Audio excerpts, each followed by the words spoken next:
Live from WTOC, the Southeast News leader. The News Now starts on WTOC Plus. Welcome back to The News on WTOC Plus. I'm digital anchor Jude Binkley. Civil rights leader and two-time presidential candidate Reverend Jesse Jackson has died. Health issues have kept him out of the spotlight in recent years, but as CBS's Michael George explains, his legacy lives on. We are against racism. Jesse Jackson said he dedicated both heart and soul to the fight for justice. We must put a diploma in one hand, symbolizing knowledge and wisdom, and put a voter registration card in that other hand, symbolizing power and responsibility. Born in 1941 in South Carolina, Jackson grew up under Jim Crow laws. By the time he'd graduated from college, he was involved in the civil rights movement. In 1965, he joined Dr. Martin Luther King Jr.'s inner circle, taking on a leadership role. He was with Dr. King in Memphis when he was assassinated a few years later. High school graduation. Ordained as a minister, Jackson began Operation Push in Chicago in 1971 and created his political pulpit, pressuring companies to hire more black workers and extend business ties with the African American community. In 1984, he founded the National Rainbow Coalition and launched his first presidential run. The campaign raised his profile, but anti-Jewish comments sparked a scandal that damaged his reputation. After losing a second presidential run in 1988, he kept his spot on the political stage. We are a humane people. We fight for justice and fairness.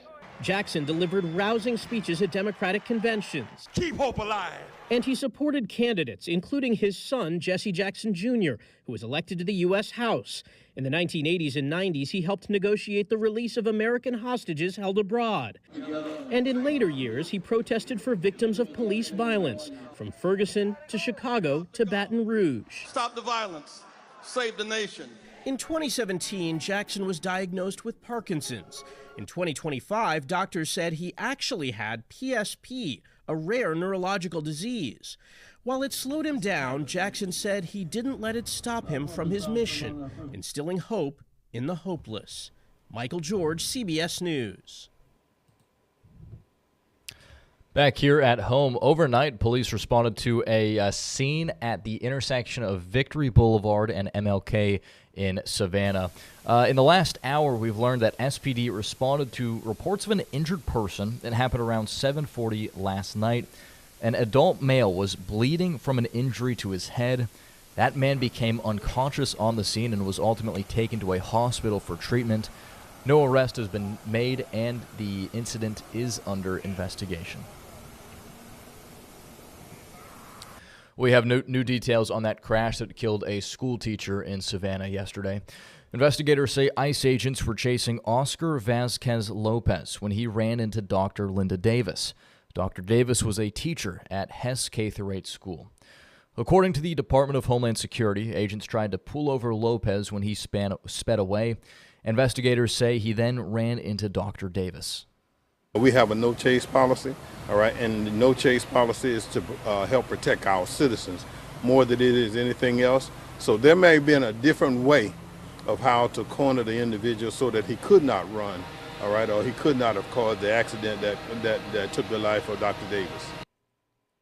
Lopez now faces several charges, including first-degree homicide by vehicle. The Department of Homeland Security says Lopez is from Guatemala and entered the U.S. illegally at an unknown time. A federal judge signed off on a final order of removal for him in 2024.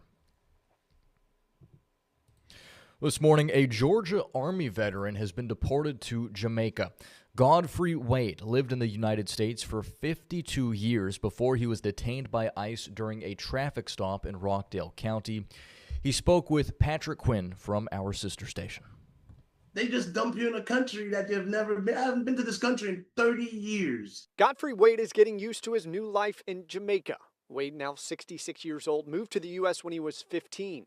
He served in the U.S. Army during the Cold War. He told me he loved the uniform.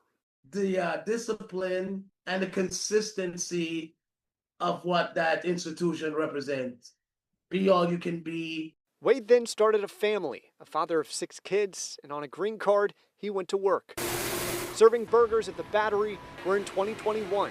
Congratulations, they are the winner of this week's Golden Spatula Award. He even received a Golden Spatula Award from this station after H&F Burgers got a perfect health score. Anybody, you can call anyone at the praise organization and they'll tell you about Godfrey Wade. In September 2025, during a traffic stop, Wade was taken into ICE custody, tied to a prior immigration hold. Godfrey had missed an immigration hearing back in 2014, a hearing Wade's attorney told me he never knew about. You're supposed to have notice that you have to be there. That never happened. They then start sending letters to an address that was not associated with him. Wade was in ICE detention in Lumpkin, Georgia before he was deported earlier this month to Jamaica. Tony Kosicki, a Navy veteran himself, said Godfrey was denied his day in court. And the idea that we are not giving a military veteran the due process that every one of us deserves regardless of military service, I mean, that is the real issue. We reached out to ICE and the Department of Homeland Security about Wade's case, but did not hear back. Congressman David Scott, who represents Rockdale County, where Wade is from, wrote this letter to DHS Secretary Kristi Noem, calling on her to let him go before a judge. Those cries have so far gone unanswered. Now in Jamaica, a man who once defended this country now waits to defend himself. When people fall in love with this country, we really love this country. And we want this country to love us back. Wade's attorney says the immigration hold is tied to two crimes from 20 years ago. The first was a bounce check, which he says Wade repaid at the time. And the second is a simple assault charge, a domestic dispute with an ex-partner. Wade took a plea deal in that case, according to his attorney. And we did reach out to DHS once again about the claim that Wade was not guaranteed an immigration hearing during his detention. We have not heard back yet. Outside the state capitol in downtown Atlanta, Patrick Quinn, Atlanta News First. Well, those are your top headlines for the day. We will have plenty more coverage throughout this afternoon and this evening of all those local and state stories. But for now, we are going to wrap things up here for the news on WTOC Plus. Thank you for joining us this morning. We'll be back in 45 minutes for the news at noon right here on WTOC and WTOC Plus. In the meantime, you can always check our website for the latest updates. Thanks for watching, and here's Local News Live.